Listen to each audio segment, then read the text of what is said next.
video perkenalan dari IC3. Jadi buat Bapak Ibu yang mungkin masih penasaran dan pengen tahu bagaimana sih IC3 atau mungkin pengen bergabung dengan IC3 gampang banget. Jadi nanti tinggal masuk aja ke Instagramnya IC3 atau bisa juga langsung cari di Google IC3. Pasti langsung muncul Indonesia Cancer Care Community. Nah, tanpa lambat-lambat lagi, mungkin Bapak Ibu udah nggak sabar untuk mendengarkan paparan materi dari Dr. Mardiah. Izinkan saya untuk memperkenalkan Dr. Mardiah, karena kan pepatahnya katanya kalau nggak kenal maka nggak sayang. Nah, mungkin sedikit saya memperkenalkan Dr. Mardiah, nanti mungkin kalau ada salah atau ada kurang dimaafkan ya dokter ya. Nah, jadi ini sedikit saya perkenalan terkait dengan Dr. Mardiah. Nah, Dr. Mardiah dengan nama lengkap Dr. Mardiah Suci Hardianti, PhD, SPPD, Kahon, lahir di 28 Januari 1976. Nah, untuk alamat kantornya sekarang di bagian ilmu penyakit dalam RSUP Dr. Sarjito atau Fakultas Kedokteran Universitas Gadjah Mada Yogyakarta. Nah, untuk riwayat pendidikannya, Dr. Mardiah mengambil dokter umum di Fakultas Kedokteran Universitas Diponegoro Semarang.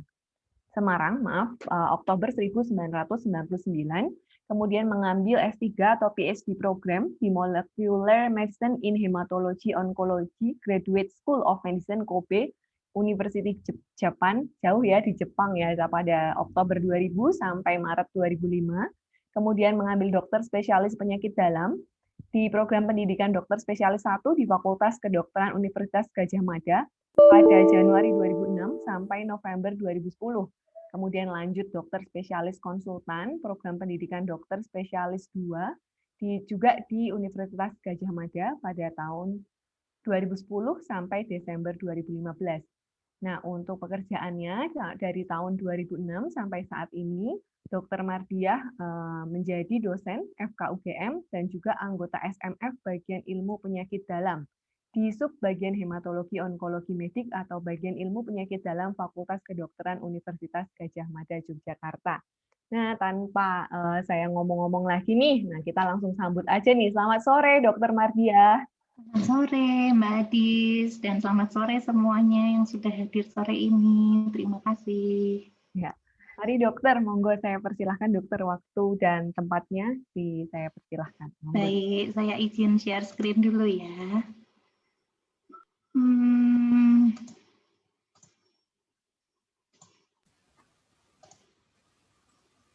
Apakah sudah terlihat?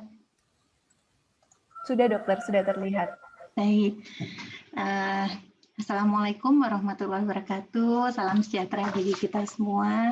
Terima kasih atas undangan dari ICCC dan juga support dari Kalbe untuk acara pada sore hari ini. Kita akan membicarakan mengenai topik yang pastinya sudah sangat ditunggu-tunggu oleh Bapak Ibu semua, dan akhir-akhir ini sering sekali ditanyakan kepada saya oleh pasien-pasien maupun keluarga pasien yang mengantarkan keluarganya. Jadi tema kita sore hari ini bagaimana supaya tetap fit di bulan Ramadan bagi warrior dan survivor cancer. Ya, seperti kita sudah pahami bersama bahwa puasa Ramadan ini merupakan suatu ibadah, salah satu ibadah wajib bagi umat Muslim yang selalu dinantikan kedatangannya setiap tahun ya. Dan oleh karena itu biasanya semua umat Muslim sangat antusias untuk ikut bisa melaksanakannya. Tapi kita juga mesti tahu bahwa ada keringanan bagi mereka yang sakit. Nah, ini adalah manfaat puasa bagi kesehatan. Jadi sudah sangat banyak penelitian yang mengkaitkan manfaat dari puasa bagi kesehatan. Di antaranya, misalnya pengaruh puasa terhadap sistem darah itu dilaporkan bermacam-macam. Ada yang menemukan bahwa tidak berpengaruh apa-apa, tetapi ada juga yang mendapatkan bahwa di akhir Ramadan itu kadar HB bisa meningkat, justru meningkat. Lalu ada beberapa hasil penelitian yang melaporkan bahwa puasa ini memperbaiki profil dari lemak di dalam tubuh, di mana kadar lemak yang jahat itu jadi menurun, seperti LDL, trigliserid ya, serta kadar lemak yang baik atau HDL justru mengalami peningkatan. Ada juga penelitian yang melaporkan bahwa sensitivitas insulin itu menjadi lebih baik pada orang-orang yang berpuasa. Oleh karena itu, kadang-kadang kadar gula darah jadi menurun ya, terutama pada waktu-waktu menjelang buka puasa. Demikian juga ada penelitian yang melaporkan bahwa ada penurunan dari lemak tubuh ya, jadi ukuran pinggangnya jadi sedikit lebih mengecil, rata-rata penurunan berat badan setelah 1 bulan berpuasa bisa mencapai rata-rata 2 kilogram. Nah, ada juga penelitian yang menyampaikan bahwa manfaat puasa pada sistem jantung dan pembuluh darah itu juga baik ya, juga baik. Dan bahkan ada penelitian yang melaporkan bahwa angka kejadian pasien yang mengalami serangan jantung dan stroke itu kok menurun ya di bulan puasa dibandingkan bulan-bulan lain. Demikian juga untuk sistem pernafasan juga dilaporkan ada perbaikan. Dan selain itu penanda-penanda inflamasi atau peradangan di dalam tubuh seseorang yang dideteksi dari darahnya itu juga mengalami penurunan. Tentu saja hal ini akan membawa manfaat yang baik bagi pasien-pasien dengan penyakit yang bersifat kronik atau menahun. Nah, dengan landasan rohani, spiritual, maupun landasan pengetahuan manfaat puasa bagi kesehatan ini tentu banyak sekali para warrior maupun survivor cancer yang sangat ingin bisa ikut berpuasa. Nah, untuk yang berikutnya sekarang pertanyaannya ya, sebetulnya boleh nggak sih penderita atau warrior cancer dan penyintas atau survivor cancer itu berpuasa?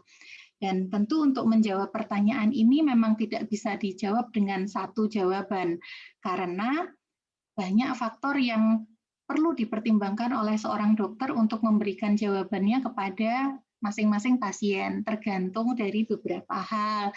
Nah, apa itu beberapa hal yang utama yang dipertimbangkan oleh dokter untuk mengizinkan atau menyarankan untuk tidak berpuasa?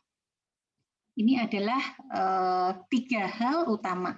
Jadi, status atau kondisi dari penyakitnya terkontrol atau enggak gitu ya. Jadi kalau memang terkontrol atau stabil, dokter akan bisa memberikan pertimbangan untuk bisa berpuasa. Bagaimana contohnya? Misalnya seperti ini, misalnya pasien tidak sedang dalam terapi kanker yang aktif, misalnya dalam masa pemulihan post operasi, pasca pembedahan. Nah, itu tentunya membutuhkan asupan nutrisi yang banyak, pemulihan jaringan yang cukup besar ya, sehingga dalam kondisi pasca operasi tentunya tidak disarankan untuk berpuasa. Lalu misalnya sedang menjalani kemoterapi intravena ataupun radioterapi yang sifatnya masih aktif ya, masih rutin. Nah, itu juga perlu dipertimbangkan untuk bisa atau tidaknya menjalani puasa. Lalu yang nomor 2 adalah ada tidak efek samping berat dari terapi yang sedang dilakukan seandainya meskipun pasien sedang menjalani terapi tetapi memutuskan untuk tetap berpuasa. Ya, jadi misalnya pasien sedang mengalami efek samping mual muntah yang cukup berat, lalu khawatir kalau status hidrasinya atau terjadi kekurangan cairan di dalam tubuh lah, tentunya itu kan nggak memungkinkan kalau seperti itu. Lalu pasien yang sedang menjalani radioterapi di area kepala leher misalnya, sangat sering mengalami efek samping berupa sariawan, nyeri tenggorokan. Nah, dalam kondisi seperti itu tentu akan sangat sulit untuk bisa menjalankan ibadah puasa dengan baik.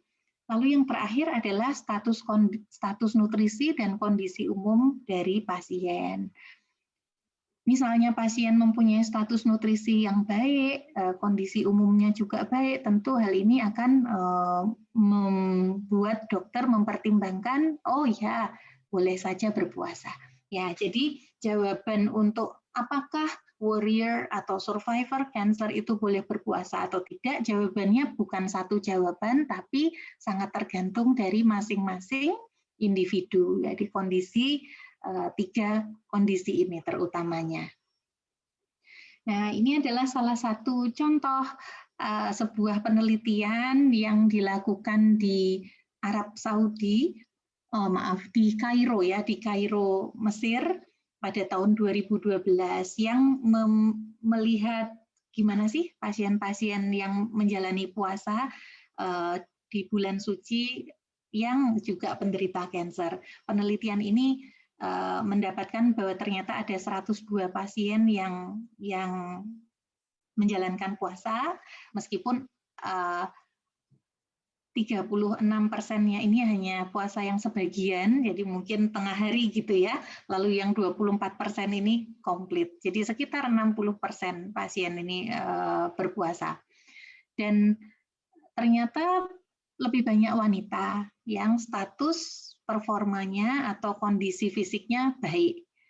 Pasien juga yang tidak status penyakitnya stabil ya, jadi bukan dalam kondisi yang sedang mengalami metastasis dan membutuhkan pengobatan yang aktif. Yang terakhir adalah pasien yang menjalani pengobatan tapi bukan intravena dan pasien dalam setting rawat jalan, bukan rawat inap. Nah, ini adalah sedikit gambaran dari situasi pasien kanker yang menjalani ibadah puasa di sebuah pusat kanker di Kairo. Nah, ternyata dari 102 pasien yang menjalani puasa ini hanya sekitar 50% yang berkonsultasi dengan dokter ya. Sisanya itu diam-diam aja, nggak nanya ke dokter apakah dia boleh atau tidak. Ya.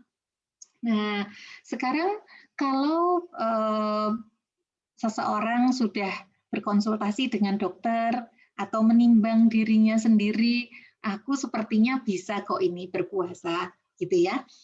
Apa yang harus dimakan? Apa yang harus dihindari dan dikurangi oleh warrior ataupun survivor saat berpuasa?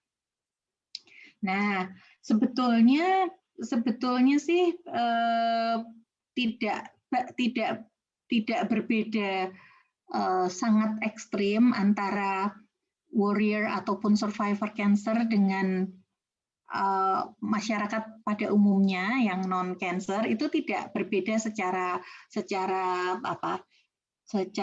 ekstrim ya, hanya memang ada beberapa catatan yang perlu diperhatikan oleh warrior ataupun survivor saat berpuasa. Yang pertama adalah disarankan lebih berhati-hati di dalam penyiapan makanan ya, karena kadang-kadang status imunitas mungkin lebih rendah dibanding yang non cancer ya, sehingga kebersihan, lalu tingkat kematangan makanan ya, lalu hati-hati di dalam menyiapkan dan menyimpan makanan, jangan sampai sudah kadaluarsa masih diolah seperti itu ya. Lalu sayuran yang mentah dan kesemuanya ini untuk menghindari keracunan ataupun masalah yang muncul belakangan. Yang kedua, nah ini modifikasi dari makanan. Modifikasi dari makanan. Kadang-kadang intinya modifikasi pola makan ini bertujuan untuk menunjang supaya terapi yang sedang dijalani itu tetap bisa berjalan dan memberikan energi yang cukup ya, energi yang cukup bagi tubuh. Apalagi kalau ditambah berpuasa ya. Namun modifikasi ini kenapa kok diperlukan? Karena kadang-kadang pasien itu mempunyai hal-hal yang sifatnya khusus, yang kalau misalnya banyak makan ini kok dia merasa badannya nggak nyaman, kalau padahal itu makanan yang dianjurkan misalnya. Nah, yang penting tidak memaksakan diri, ya. Yang penting tidak memaksakan diri dan menghindari makanan-makanan yang membuat tidak nyaman. Apa contoh yang lebih real? Ya, contoh yang lebih real misalnya, kalau memang bisa makan tetapi tidak dalam jumlah porsi yang banyak, nah berarti perlu memilih makanan yang kalorinya tinggi, ya, dan cukup mengandung lemak yang juga tinggi, ya. Kenapa? Karena dalam jumlah yang sedikit tetapi kebutuhan kalori bisa terpenuhi, seperti itu. Lalu misalnya ada sariawan, kita pilih makanan yang lebih kental dan dingin supaya membuat rongga mulut itu terasa nyaman. Nah, misalnya dalam kondisi khusus di mana pasien mengalami diare, justru jangan mengkonsumsi makanan yang tinggi serat karena menjadi susah diserapnya, tapi justru yang rendah serat. Nah, ini adalah modifikasi pola makan yang mungkin perlu diperhatikan pada warrior cancer utamanya. Nah, sekarang kita sampai pada nutrisi apa sih sebetulnya yang dianjurkan bagi warrior dan survivor saat menjalani puasa. Ya, seperti tadi saya sampaikan, sebetulnya kandungan nutrisi yang disarankan bagi warrior ataupun survivor yang berpuasa itu tidak berbeda secara banyak dengan anjuran yang ditujukan bagi masyarakat umum. Yang penting mengandung 5 nutrisi penting ini, yaitu protein, lemak, karbohidrat, vitamin dan mineral, serta cairan yang cukup. Nah, kita lihat satu-satu ya, sebetulnya protein yang macam gimana, kenapa diperlukan, seperti itu. Nah, ini dia. Protein itu adalah suatu nutrisi yang sangat diperlukan untuk memperbaiki jaringan tubuh, mengganti sel-sel tubuh yang rusak, dan juga menjadi bahan utama bagi sel-sel darah yang merupakan sistem kekebalan tubuh. Jadi bisa dibayangkan kalau protein ini kurang, maka yang akan dipakai untuk mencukupi ini adalah protein yang ada di massa otot, sehingga massa otot menjadi mengecil. Yang kedua, daya tahan terhadap infeksi juga menurun. Nah, sumber protein yang bisa dikonsumsi bisa dari protein nabati, ya, dari tumbuh-tumbuhan seperti yang gampang populer ya, tahu, tempe, gitu, kacang-kacangan. Lalu hewani misalnya dari ikan, daging yang rendah lemak, ayam, ya, ikan. Nah, seperti itu. Nah, kebutuhan protein ini rata-rata untuk orang normal adalah sekitar 0,5 sampai 1 gram per kilogram berat badan. Ya, dan biasanya adalah sekitar 15%, ya, sekitar 15-20% dari total kalori yang dibutuhkan oleh seseorang. Ya. Yang kedua adalah lemak. Kenapa lemak? Karena lemak ini adalah sumber energi yang sangat efektif ya. Jadi dia kalau protein dan karbohidrat itu 1 gramnya menghasilkan kalorinya 4. Tapi kalau lemak ini dalam 1 gram jumlah kalorinya hampir 2 kali lipat dari protein dan karbohidrat, yaitu 9 kalori. Ya, jadi dia itu ibaratnya dimakan sedikit aja memberikan kalori yang tinggi gitu ya. Jadi kalau bagi seseorang yang mengalami kesulitan makan, ya lebih dibanyakin sedikit proporsinya sehingga dia punya jumlah kalori yang cukup. Yang kedua fungsinya adalah untuk melindungi jaringan tubuh, ya, melindungi jaringan tubuh, organ-organ dalam itu juga dilindungi oleh jaringan lemak ini. Dan yang ketiga, dia sangat penting karena mengangkut beberapa jenis mengangkut beberapa jenis vitamin, ya. Ada beberapa vitamin yang terlarut, pengangkutnya itu adalah lemak. Nah, lemak yang macam apa? Adalah lemak yang baik. Nah, lemak yang baik itu adalah yang masuk ke dalam golongan lemak tak jenuh tunggal ataupun lemak tak jenuh ganda.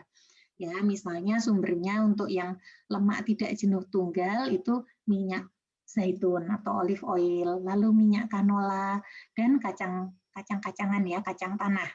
Nah, ini minyak yang didapatkan dari yang termasuk ke dalam lemak tidak jenuh tunggal ini bagus untuk kesehatan jantung justru.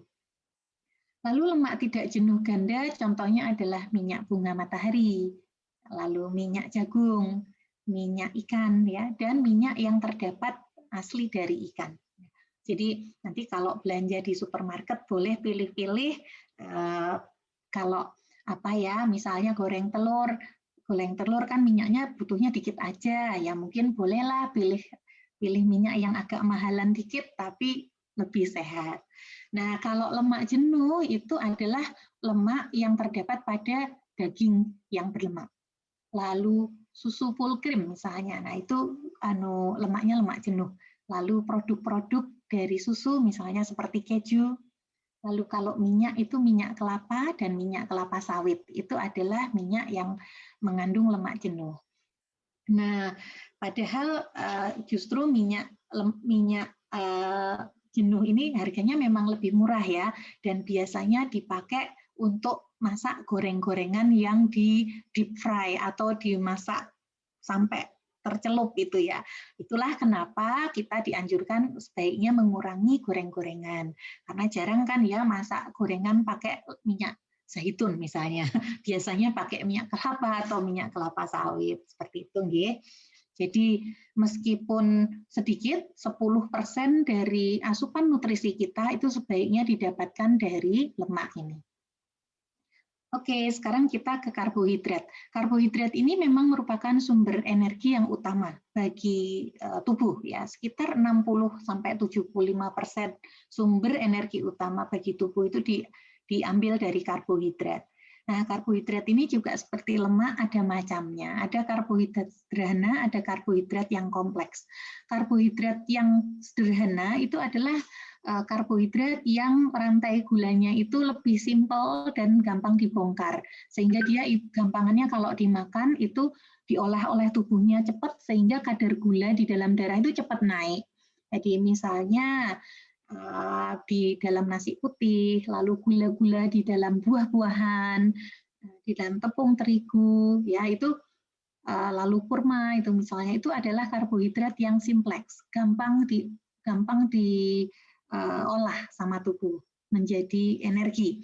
Sedangkan karbohidrat kompleks itu adalah tipe karbohidrat yang perlu dicerna lebih lama, lebih pelan oleh tubuh, sehingga dia nggak menyebabkan gula darah naik dengan cepat, tetapi dia naiknya pelan-pelan terus agak lama di dalam darah ya. Dan ini contohnya adalah karbohidrat dari jagung, dari kentang, dari gandum ya, serta dari nasi merah.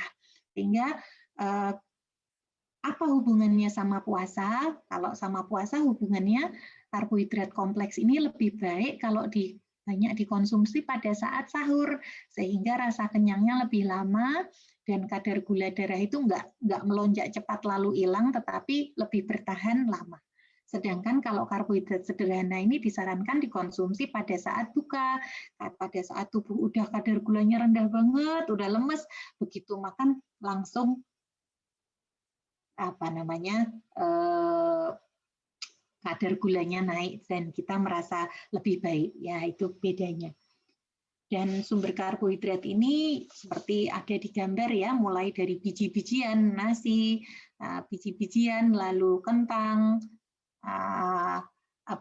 roti, pasta, mie, ya, bahkan beberapa buah-buahan seperti pisang itu juga mengandung karbohidrat. Oke, yang berikutnya adalah vitamin dan mineral. Vitamin dan mineral ini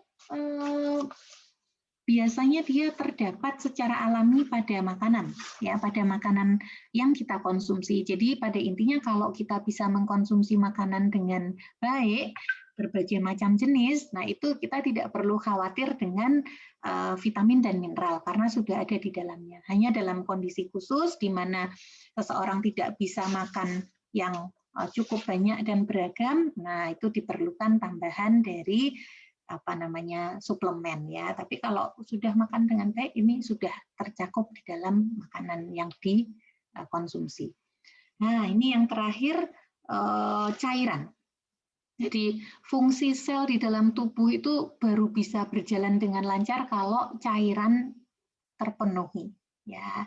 Kalau ibaratnya kalau cairan tubuh ini kurang, seseorang mengalami dehidrasi, itu sel itu nggak bisa berfungsi dengan baik ya.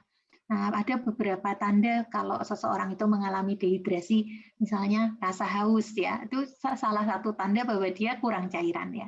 Rasa haus, lalu bibir menjadi kering ya, bibir rongga mulut kering, lalu air kencingnya warnanya lebih pekat. Nah, itu adalah tanda-tanda cairan yang kurang. Sehingga dengan kita berpuasa dengan memang 14 jam kurang lebih tidak boleh makan dan minum, kita harus mengatur nih supaya tetap tercukupi 8 gelas sehari, bagaimana caranya gitu ya. Jadi dibagi saja, misalnya 2 pagi, 2 saat bangun sahur ya. Jadi saat bangun tidur minum 1, saat rampung makan sahur minum 1 gelas, udah 2. Lalu pada saat berbuka juga minum 1, lalu sebelum sholat maghrib minum 1, nanti sepanjang malam pada saat tarawih atau pada saat malam hari dilengkapi 4 gelas. Dan cairan ini tentu tidak harus cairan dalam bentuk air putih, maksudnya terukur dalam gelas itu tidak. Jadi cairan yang dalam bentuk sup, ya soto misalnya, makan sop, makan soto itu juga dihitung cairan. Ya, jadi paling tidak 8 gelas sehari. Nah, untuk mempermudah bagaimana semua nutrisi itu dapat tercakup dalam piring kita, nah ini gambarannya ya. Jadi kalau Bapak Ibu punya 1 piring, itu separohnya adalah buah dan sayur ya. Sayurnya dibanyakin, lalu sebagian kecil porsinya adalah porsi untuk buahnya. Boleh apa aja, boleh milih yang apa aja. Hanya memang ada beberapa sayuran dan buah-buahan yang mungkin menghasilkan gas lebih banyak ya, misalnya seperti kobis, lalu sawi, lalu buah-buahan seperti apel itu menghasilkan gas di dalam perut. Jadi mungkin bisa konsumsinya dikurangi pada saat sahur, nanti takutnya masalah ya. Lalu yang separuhnya lagi itu dibagi jadi 2, yang satu untuk karbohidrat, ya, entah karbohidrat simpel atau karbohidrat kompleks, monggo bisa divariasikan sendiri. Lalu yang seperempatnya ini adalah lauk pauk ya, protein entah nabati, hewani, boleh disesuaikan. Nah, dengan panduan sederhana ini, insya Allah asupan nutrisi yang diperlukan oleh tubuh selama menjalani puasa menjadi tercukupi dan dilengkapi dengan cairan 8 gelas dalam sehari. Lalu ini adalah makanan-makanan yang sebaiknya dihindari atau kalau nggak bisa dihindari sama sekali dikurangi, ya paling tidak. Yang pertama adalah fast food, atau makanan cepat saji ya, atau junk food itu. Kenapa? Karena terlalu banyak mengandung garam dan trans fat ya, atau lemak trans ya, sehingga itu tidak bagus untuk kesehatan tubuh. Dan utamakan adalah makanan-makanan yang alami, yang kita bukan makanan-makanan olahan ya, bukan makanan-makanan yang olahan atau diawetkan seperti itu. Lalu dikurangi juga makanan yang terlalu berlemak. Ya, sebetulnya semua itu boleh asal jangan terlalu ya. Jadi dan tetap seimbang. Ada makan lemak, ya juga makan protein. Makan protein, ya juga makan karbohidrat. Pada prinsipnya seperti itu. Lalu yang ketiga adalah makanan yang terlalu banyak gula. Kenapa ya? Karena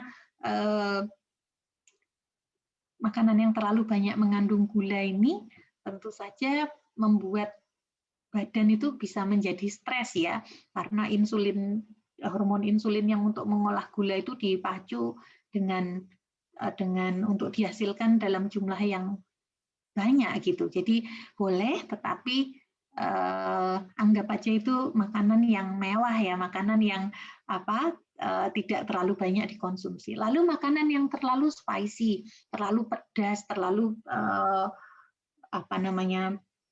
karena ini bisa mengakibatkan gangguan pada pencernaan justru. Lalu pada orang-orang yang mengalami radang usus, lalu punya sakit mah, ini juga sebaiknya dikurangi atau dihindari selama berpuasa Ramadan. Yang terakhir adalah mengurangi kafein. Kafein ini banyak terdapat pada kopi, teh, soda, minuman bersoda ya. Kenapa kita kurangi? Karena dalam bulan puasa ini tentu pola dari irama biologis kita juga berubah ya. Wongnya jam 4 Pak, jam setengah 4 kok makan gitu. Kan biasanya tidak seperti itu. Nanti habis makan tidur sebentar misalnya. Lalu malam banyak ibadah jadi malam tidurnya kurang. Nah, kalau konsumsi kafein ini berlebihan, nanti khawatir akan semakin mengganggu pola tidur yang sedang mengalami adaptasi. Oke, saya kira itu adalah apa yang kita perlu perhatikan dari sisi nutrisi. Selain dari sisi nutrisi, kita juga mesti ingat bahwa aktivitas fisik ini perlu seimbang ya, perlu seimbang dengan nutrisi yang kita asup dan juga dengan dengan jadwal puasa yang tidak seperti hari-hari biasa. Nah, sekarang aktivitas fisik atau olahraga apa yang dianjurkan untuk warrior dan survivor untuk tetap menjaga kebugaran selama berpuasa? Pada prinsipnya, aktivitas fisik untuk warrior ataupun survivor itu dianjurkan untuk tetap dilakukan ya. Namun tetap dilakukannya itu dalam porsi yang sesuai dengan fase dari kondisi pasien. Misalnya seseorang pasien dalam tahap terapi aktif dan pemulihan itu tentu tidak sama dengan pasien pada pasca pemulihan dan dalam kondisi penyakit yang stabil ya. Jadi pada tahap terapi aktif dan pemulihan ini disarankan untuk tetap melakukan latihan dengan intensitas yang rendah hingga sedang dan dilakukan secara bertahap. Ya, secara bertahap. Selain latihan yang tujuannya untuk kesehatan kardiovaskuler serta pernapasan, itu latihan otot juga tetap dilakukan secara bertahap. Nah, ada cara yang tentu saja karena ini bertahap dan rentangnya itu dari yang aktivitas rendah sampai aktivitas sedang, bentuknya bisa bermacam-macam tergantung dari kondisi pasien. Namun pada prinsipnya segera setelah pasien itu misalnya pasca pembedahan ya, itu disarankan untuk memulai aktivitas fisik itu secara bertahap seawal mungkin.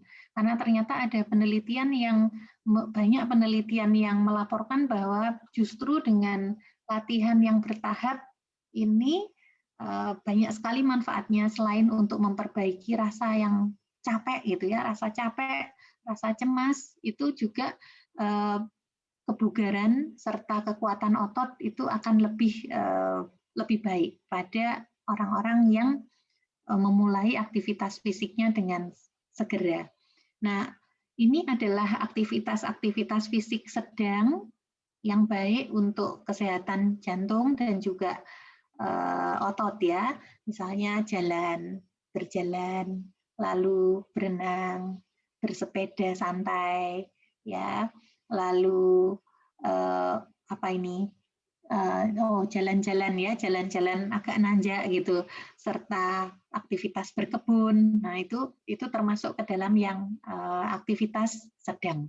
Intinya bisa tetap dilakukan sambil ngobrol. Tapi kalau sambil nyanyi enggak bisa ya. Jadi ini parameter bahwa aktivitas itu tingkatnya masih sedang. Kalau latihan otot bisa dilatih dengan menggunakan ini ya. Mungkin Bapak Ibu juga tahu ada ini nih misalnya menggunakan karet tahanan ya. Karet tahanan itu juga ada ukurannya, ada yang kalau ditarik itu lebih ringan daripada yang satunya mungkin lebih berat, ada yang lebih berat lagi. Nah, itu bertahap menggunakan itu untuk melatih otot ya, sehingga otot tetap tidak kendur. Untuk pasien pada pasca pemulihan dan stabil, ini sebetulnya tujuan aktivitas fisiknya lebih ke jangka panjang untuk menjaga supaya berat badannya tetap stabil, ya, lalu menjaga pola hidup yang aktif dengan asupan gizi yang seimbang ya, sehingga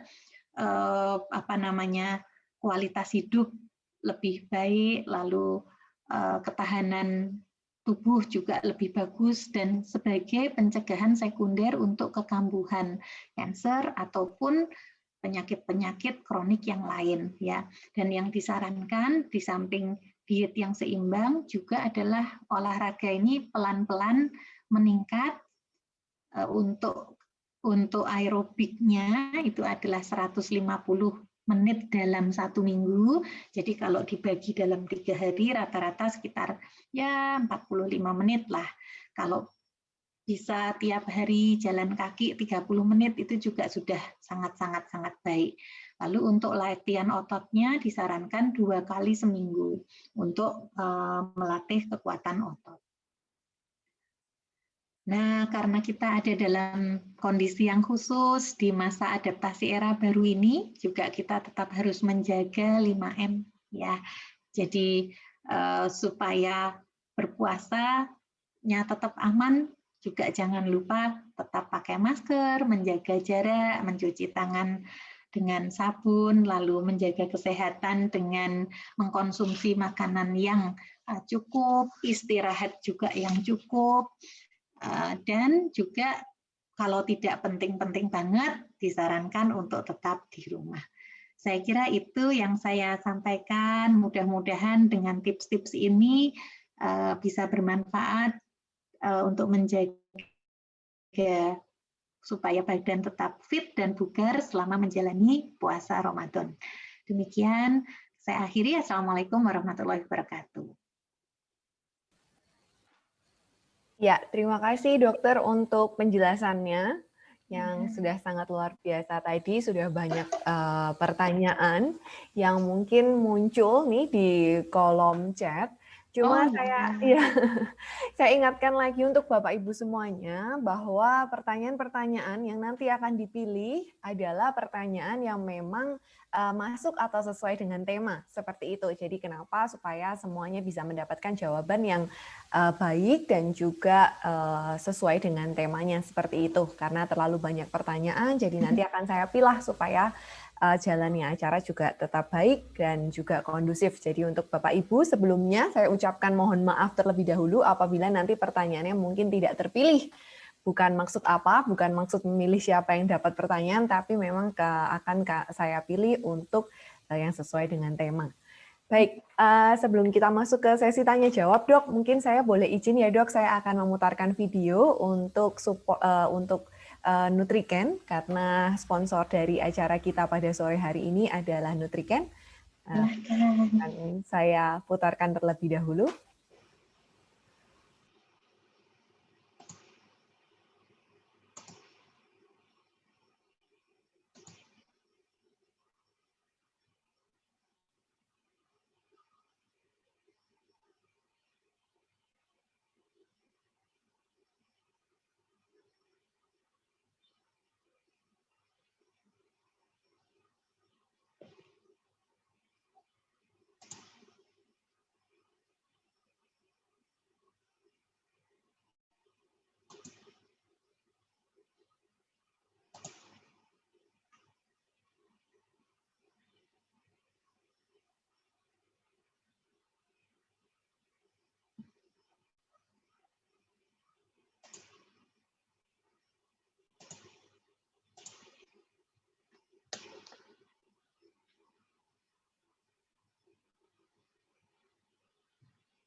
Ya, maaf saya akan ulang untuk videonya karena tadi infonya katanya tidak ada suaranya. Maaf ya, Dok, saya ulang sebentar, Dokter, untuk videonya.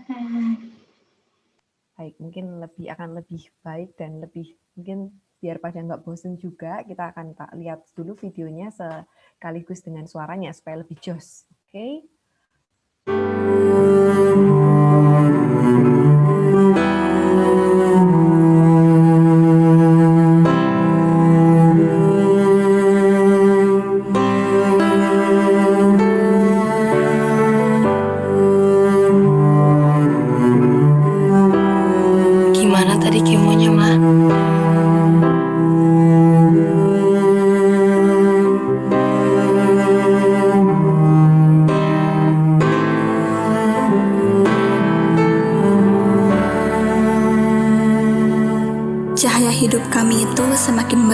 dari hari ke hari.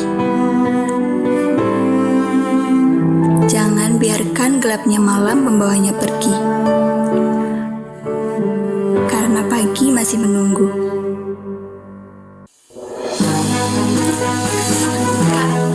Beneran nih Kak, pasien kanker sudah radioterapi dan kemoterapi pada umumnya akan kehilangan nafsu makan karena area mulut dan tenggorokannya terasa nyeri dan kering. Bentuk makanan sebaiknya lembut dan mudah dicerna. Nah, Nutriken adalah makanan cair dengan energi dan protein tinggi khusus untuk pasien kanker. Nutriken bisa menjadi nutrisi pendamping maupun tunggal.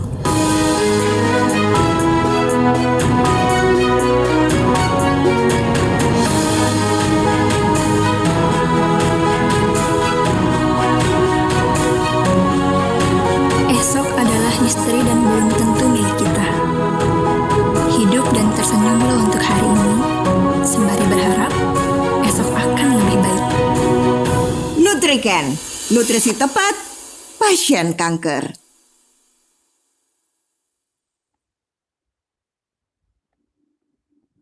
Nah, mungkin tadi sedikit informasi terkait dengan Nutriken, nutrisi tepat pasien kanker.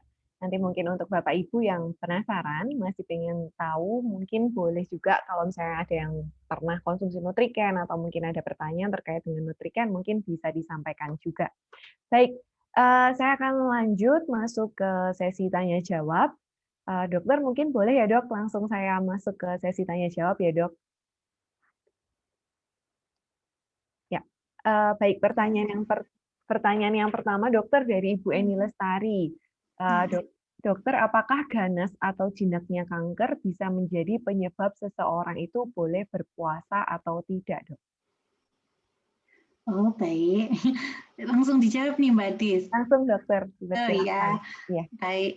Sebetulnya kalau sudah disebut sebagai kanker, itu ya maksudnya adalah ganas ya, karena kanker itu adalah nama lain dari tumor ganas.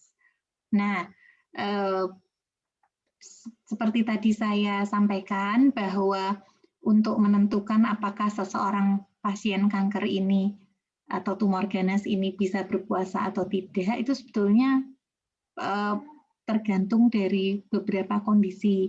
Yang pertama, apakah kondisi penyakit kankernya ini dalam tahap terapi yang aktif atau tidak.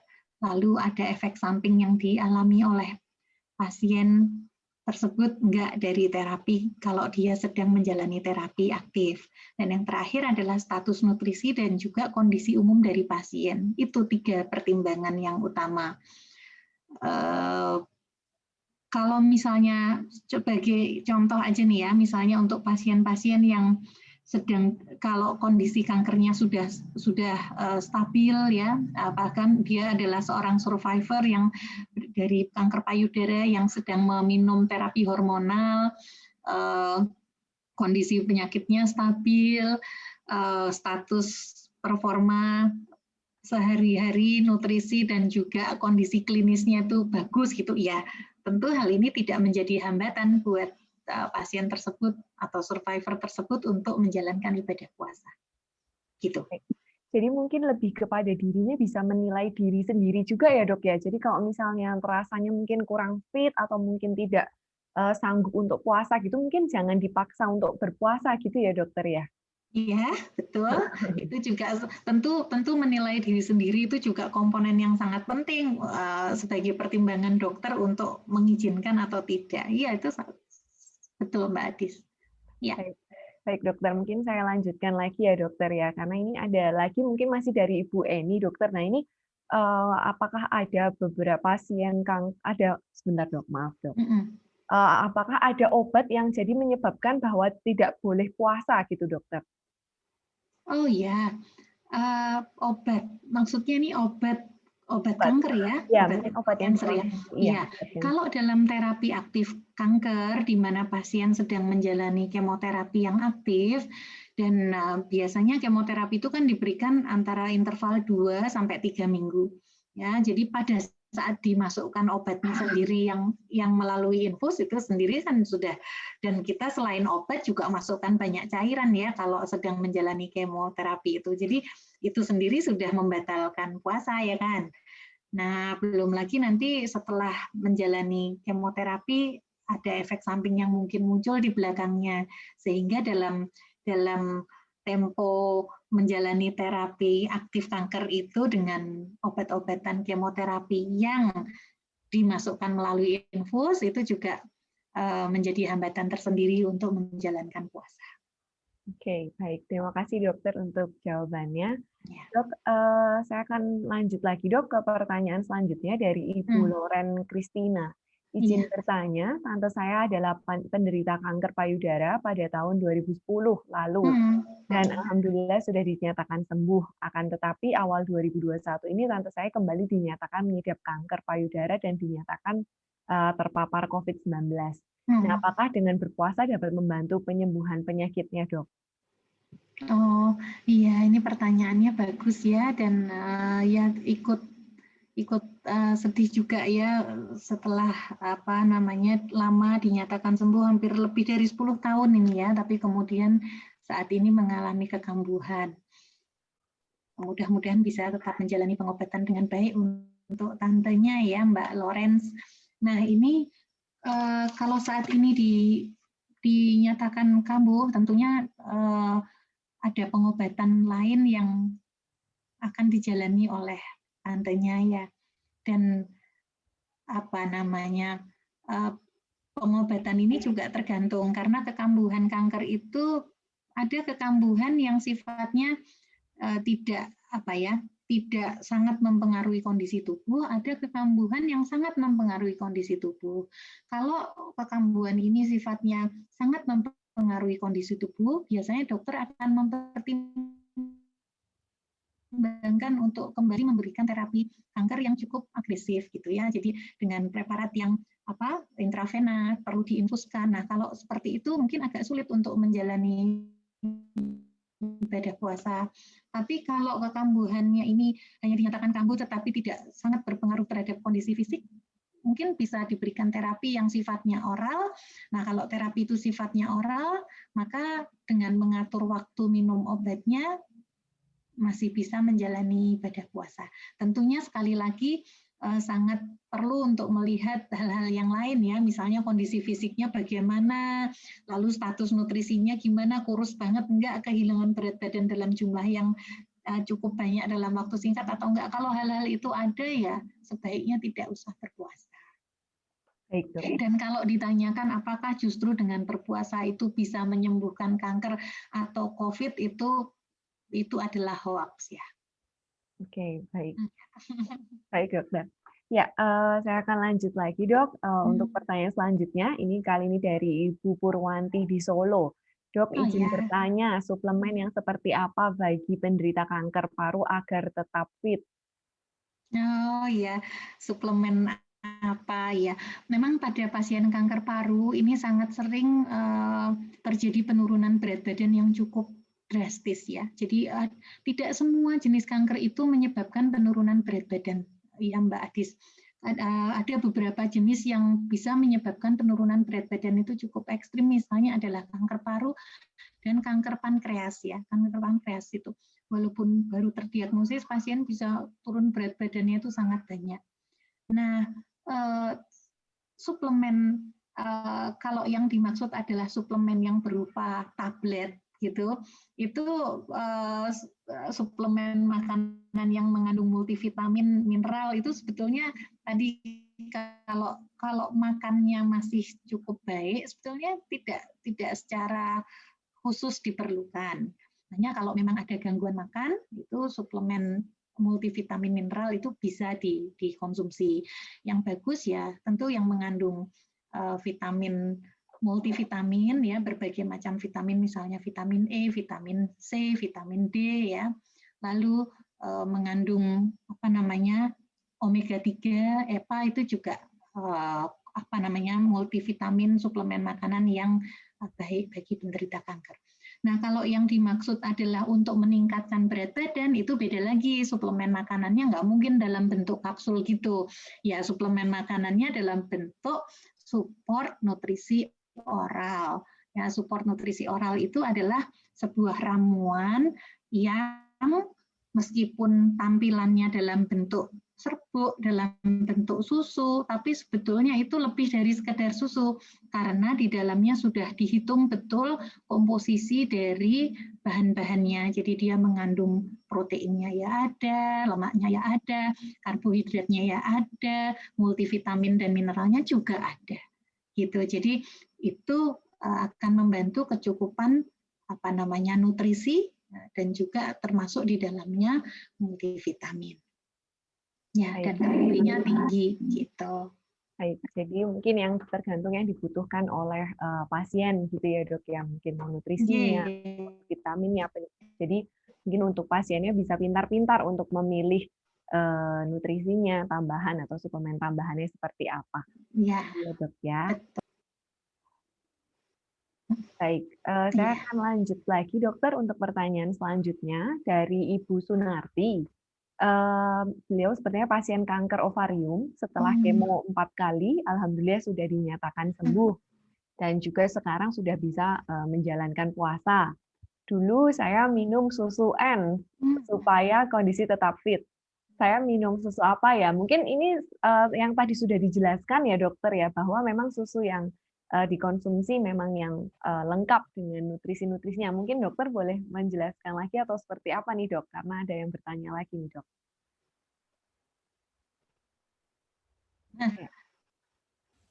Baik, ya. Jadi gitu. Jadi memang kalau pasien sedang menjalani terapi kanker aktif ya, sedang menjalani terapi aktif, apalagi pada saat terdiagnosis itu sudah mengalami penurunan berat badan, ini kan kita seperti hanya itu untuk memenuhi kebutuhan energinya. Jadi terjadi yang namanya anoreksia itu ya, jadi penurunan massa otot mungkin. Ya. Maaf dokter. Lihat ya pasien kanker yang kemudian enggak. Halo. Iya.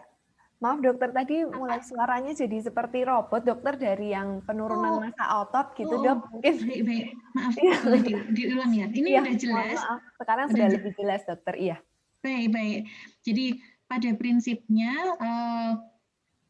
terapi support nutrisi oral itu adalah suatu bentuk makanan dalam bentuk serbuk, biasanya dalam bentuk serbuk atau dalam bentuk cair gitu ya, yang komposisinya itu sudah mengandung nutrisi-nutrisi makronutrien maupun mikronutrien. Jadi dia tidak hanya walaupun bentuknya itu hanya dalam bentuk susu karena dia dilarutkan atau sudah dalam bentuk cair gitu, tapi nilai kalorinya itu setara dengan misalnya nasi dengan lauk pauk yang penuh gitu.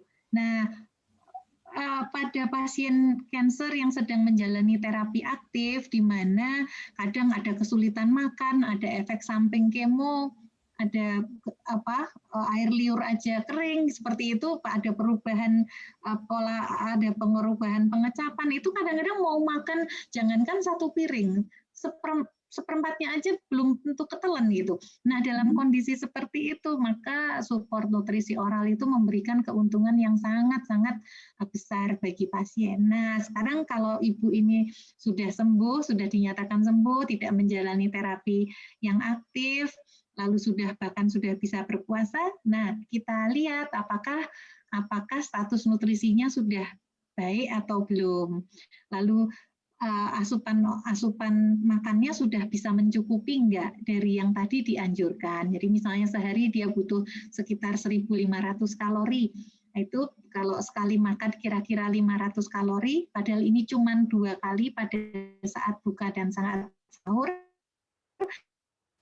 Kalau memang bisa terpenuhi sekitar 1.200 sampai 1.500 kalori, ya sudah nggak usah minum lagi terapi support nutrisi oral gitu. Tapi kalau itu belum tercukupi, ya bisa dibantu dengan itu, gitu Mbak Adis. Baik, Jadi mungkin waktu sahur sama buka kalau pengen makan apa gitu dimakan aja gitu ya dok ya supaya maksudnya kalorinya masuk dulu karena kan kesempatan makan hanya di sahur dan pas buka puasa gitu ya dok. Betul. Dan tadi kalau dia nggak bisa makan, belum bisa makan yang dalam jumlah yang banyak, maka support nutrisi oral itu bermanfaat. Baik. Terima kasih dokter untuk infonya. Kita mungkin lanjut lagi ya dok ya untuk pertanyaan selanjutnya dari Ya, silahkan. peserta atas nama Rosjatun Yulika. Kebutuhan energi di bulan puasa ini kan harus dicukupi, namun saya beberapa kali mendengar pantangan bagi makanan untuk penderita kanker, seperti tidak boleh minum susu, daging merah. Nah, itu sebenarnya fakta atau mitos ya dokter, kalau boleh tahu. Padahal makanan tersebut termasuk sumber protein yang termasuk sumber energi terbesar nih selama bulan puasa. Monggo dokter. Iya, pertanyaannya bagus sekali dan memang banyak sekali ya hoax yang beredar di masyarakat, mitos-mitos yang nggak boleh makan ini, nggak boleh makan itu gitu. Pada prinsipnya itu warrior ataupun survivor cancer itu boleh makan apa aja asal dalam komposisi yang seimbang. Artinya kalau makan daging ya juga makan sayur.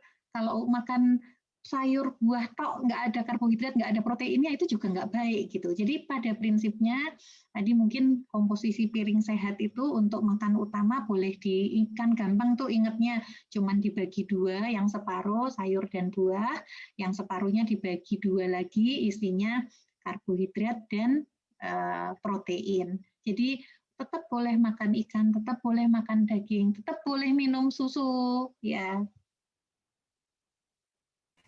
Baik, terima kasih dok untuk infonya. Iya. Semoga menjawab ya Bapak atau Ibu ya tadi Rosjatun Yulika itu mungkin. Baik, lanjut lagi nih dok dari Padang nih dok, agak jauh nih dari Mbak Dita Indah Permata. Olahraga jenis apa ya dok yang menjadi batasan untuk penderita kanker otak? Mungkin tadi soalnya ada aktivitas fisik olahraga gitu ya dok ya, mungkin boleh dikasih contoh sedikit dokter untuk yang penderita kanker otak. Monggo dok. Oh baik, ini hanya dikasih tahu kanker otak, tetapi tidak dikasih tahu kondisi klinisnya bagaimana. Maksudnya informasi paling tidak sehari-hari itu aktivitasnya seberapa terbatasnya atau seberapa bebasnya. Apakah masih bisa membantu diri sendiri dalam kesehariannya atau semuanya serba dibantu. Nah, itu kan tentu akan berbeda apa porsinya. Tapi pada prinsipnya aktivitas fisik yang disarankan ini adalah yang sesuai dengan kondisi pasien. Misalnya pasien dalam kesehariannya harus serba dibantu. Kalau harus serba dibantu artinya dia untuk aktivitas yang sehari-hari daily living atau kehidupan sehari-hari aja dibantu. Berarti kan nggak bisa aktivitas fisik yang bahkan mungkin moderate agak sulit ya. Jadi yang ringan. Nah, olahraga yang ringan melatih otot atau latihan beban ya dengan boleh misalnya botol aqua yang 500 cc itu mulai dari yang kecil paling kecil boleh angkat beban ya. Berapa kali? 10 kali kanan, 10 kali kiri ya. Lalu yang seperti itu. Lalu latihan di tempat, misalnya latihan di tempat, gerakan kaki. Nah, itu sudah latihan loh. Jangan dibilang bahwa latihan itu harus yang heboh, harus yang jingkrak-jingkrak itu enggak gitu. Ya, nanti kalau kondisinya beda kondisi, porsi latihannya bisa ditambah lagi. Prinsipnya untuk menjaga supaya otot dan sendi itu tetap berfungsi ya. Gitu. Baik. Jadi mungkin juga jangan memaksakan diri gitu ya dok ya, kalau misalnya ternyata dengan bergerak sedikit juga sudah terasa kelelahan atau mungkin rasanya sudah tidak siap gitu, mungkin jangan dilanjutkan gitu ya dok ya. Iya betul sekali. Tetapi juga kalau memang masih mampu ya jangan terus sangat pasif gitu. Jadi tergantung dari kemampuan. Baik, terima kasih dok. Lanjut lagi dok, ini ada pertanyaan dari Bapak Said Miftahul Huda. Apa benar dok dari informasi yang saya baca, puasa dapat mematikan sel kanker? Dan bagaimana cara si pasien yang ingin minum obat dari resep dokter apabila di siang hari nih dok? Ternyata resepnya mungkin ada yang di siang hari, nah seperti itu. Bagaimana cara minum obatnya dok? Baik, jadi ini pertanyaannya ada dua ya. Mm-mm. Apakah puasa itu bisa membunuh sel kanker? Ya, ya, ini memang sebuah hal yang sudah banyak diketahui masyarakat bahwa ada proses, jadi sel di dalam tubuh itu kan ada umurnya ya, ada umurnya. Dan kalau sudah umurnya dia akan mati sendiri, nggak diapa-apain juga mati sendiri gitu. Itu ada proses yang namanya apoptosis, ada proses yang namanya autofagi. Nah itu secara alamiah gitu. Jadi misalnya sel kulit nih udah berapa hari gitu, dia akan ngelupas sendiri ganti yang baru. Sel darah juga kayak gitu. Semua sel tubuh seperti itu. Nah, sel kanker ini istimewa karena dia punya program yang nggak kayak sel normal. Dia itu nggak mau mati-mati, malah numbuh terus gitu. Nah, dengan kondisi yang seperti itu, tentu karena programnya sudah berubah, itu nggak bisa lagi disamakan dengan sel yang normal. Ya, memang ada sebuah teori ini dulu juga dari seorang dokter di Jepang yang mendapatkan Nobel tahun 2016 tentang proses autofagi ini ya. Di dalam penemuannya itu beliau mendapatkan bahwa puasa itu dapat mempercepat proses autofagi. Jadi kalau dalam lebih dari 12 jam tidak makan, ternyata sel-sel yang dibiarkan di dalam cawan Petri diamati itu kok mati ya, kok lebih cepat mati seperti itu. Ya, meskipun jadi betul bahwa dengan mengurangi masukan energi ke sel lebih dari 12 jam itu proses autofagi akan lebih mudah berjalan. Tetapi jangan disalahartikan bahwa dengan puasa itu sel-sel kanker mati semua, nggak diapa-apain. Nah itu belum tentu cukup untuk membunuh sel-sel kanker secara keseluruhan. Seperti itu. Tapi bahwa manfaatnya adalah menurunkan penanda-penanda peradangan atau inflamasi yang itu bagus untuk pasien-pasien dengan sakit yang kronis. Termasuk di dalamnya adalah cancer. Gitu ya. Lalu pertanyaan kedua tadi apa ya? Pertanyaan yang kedua itu kalau misalnya pasiennya ternyata mendapatkan resep untuk diminum siang hari dok. Iya. Iya, kalau memang resepnya itu 2 kali sehari atau bahkan 1 kali sehari bisa disesuaikan digeser dimakan pada waktu buka dan waktu sahur. Sebagian obat minumnya kan 2 kali sehari, 1 atau 2 kali sehari. Kalau kebetulan dapatnya 3 kali sehari, ya itu lebih jarang sih obat yang 3 kali sehari, mungkin bisa digeser sedikit ya, lebih mendekati waktu buka, lalu pas buka, lalu yang satunya lagi malam ya. Oke, baik, terima kasih. Ya dok ya, untuk pertanyaan dari Bima ya dok, berapa maksimal penurunan berat badan normal untuk survivor yang menjalankan puasa dok?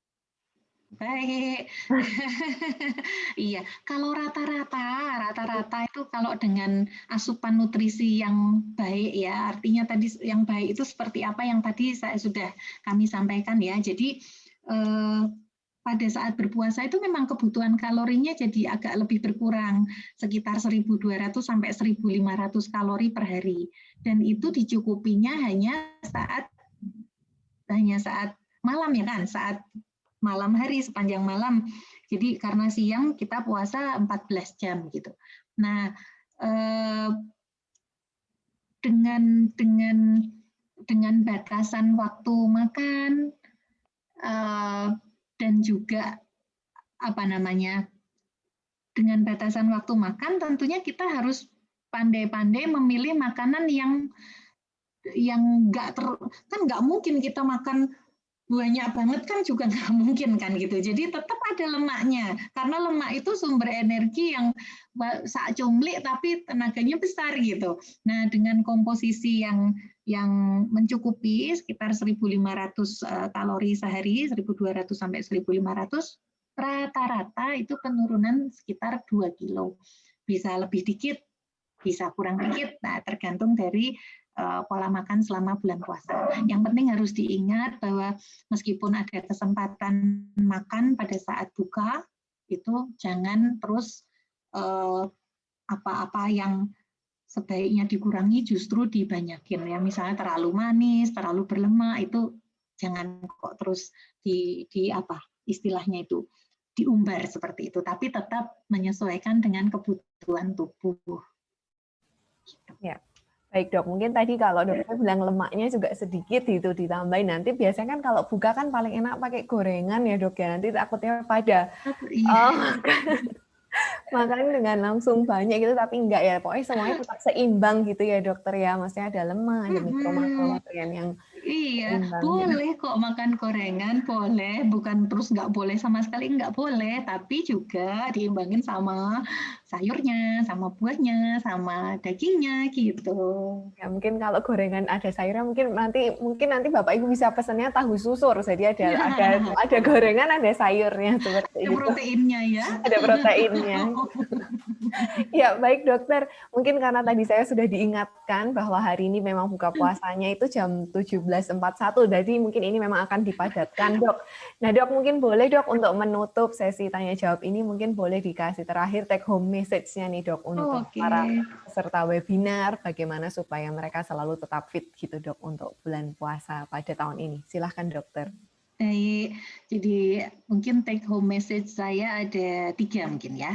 3. Yang pertama, untuk tentu menilai diri sendiri apakah saya sanggup berpuasa atau tidak bagi warrior ataupun survivor itu adalah hal yang sangat penting. Dan kalau masih galau, tentu harus dikonsultasikan kepada dokter. Ya, yang pertama. Lalu yang kedua, pada prinsipnya boleh makan apa aja, asal seimbang komposisi dari nutrisi yang dimasukkan ke dalam tubuh kita, karena tubuh kita itu ya perlu semuanya, nggak cuma perlu satu macam dalam jumlah yang banyak gitu. Lalu yang terakhir, aktivitas fisik juga tetap dijaga, meskipun demikian tidak berlebihan ya, karena tidak berlebihan disesuaikan dengan kondisi masing-masing orang seperti itu. Ya, baik. Terima kasih Dr. Mardia untuk penjelasannya pada sore hari ini. Mungkin saya juga mau mohon maaf untuk beberapa pertanyaan memang tidak bisa saya tanyakan karena juga tadi sebenarnya sudah dijelaskan dan kemudian juga mungkin ada yang melenceng dari tema. Nah, untuk mempersingkat waktu untuk Bapak Ibu mungkin sudah beberapa yang sudah mau siap-siap untuk buka puasa. Dokter, terima kasih dokter untuk sharingnya pada sore hari ini. Terima kasih dokter. Nggak kerasa ya tiba-tiba udah mau buka kayaknya sebentar aja, tapi ternyata karena pertanyaannya juga banyak macam-macam. Terima kasih Mbak Adis. Terima kasih dokter. Semua Bapak Ibu yang sudah ikut berpartisipasi sore ini. Mudah-mudahan masukan dari kami bermanfaat dan Bapak Ibu tetap fit dan semakin sehat selama bulan Ramadan. Terima kasih Dr. Mardia. Nah, mungkin untuk Bapak Ibu semuanya, saya boleh untuk minta waktunya sedikit untuk mengisi dari link dari yang saya bagikan di sini, yaitu untuk nanti mungkin tadi ada Bapak Ibu yang juga sudah chat saya secara personal untuk minta materi dari acara pada sore hari ini. Dengan senang hati Dr. Mardia juga sudah mengizinkan untuk membagikan materinya. Jadi saya mohon waktunya untuk Bapak Ibu bisa mengisi dari survei kita pada kesempatan sore hari ini di Bitly, survei 16 April 21, atau mungkin bisa langsung scan dari barcode yang ada di layar dari laptop ataupun handphone dari Bapak Ibu semuanya. Nah, tak kalah juga saya akan umumkan ada promo terkait dengan Nutriken, nutrisi tepat untuk pasien kanker. Jadi untuk Bapak Ibu peserta webinar pada sore hari ini akan mendapatkan kesempatan untuk mendapatkan promo Nutriken, beli 4 gratis 1 baik Nutriken rasa jeruk maupun rasa stroberi dengan harga Rp80.000. Jadi jangan lupa untuk mungkin ada Bapak Ibu yang merasa perlu untuk membeli atau menambah suplemen asupan secara oral untuk meningkatkan keaktifan tubuh juga pada bulan puasa ini, mungkin bisa diminum saat sahur atau saat buka puasa, itu bisa mengkonsumsi Nutriken. Nanti untuk yang membutuhkan mungkin bisa langsung menghubungi saya di nomor yang tadi membagikan link dari webinar ini.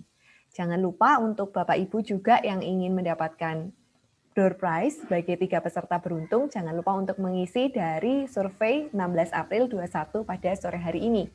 Nah, mungkin karena kita tidak bisa bertemu secara langsung, tapi mungkin nanti bisa saling menyapa apabila bertemu. Nah, saya mohon kesediaannya Bapak Ibu untuk bisa membuka kamera dari device Bapak Ibu masing-masing. Ya.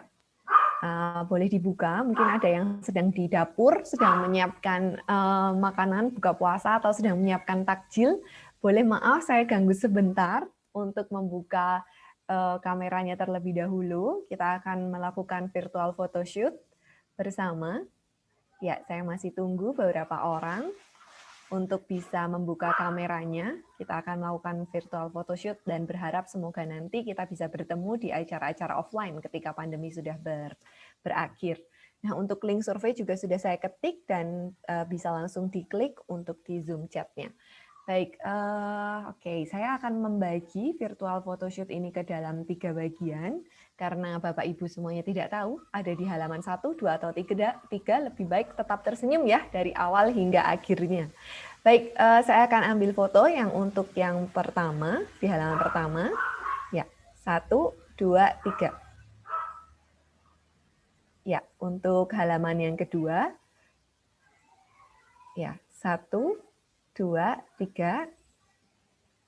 Ya, kemudian untuk halaman yang terakhir. 1, 2, 3. Ya, baik.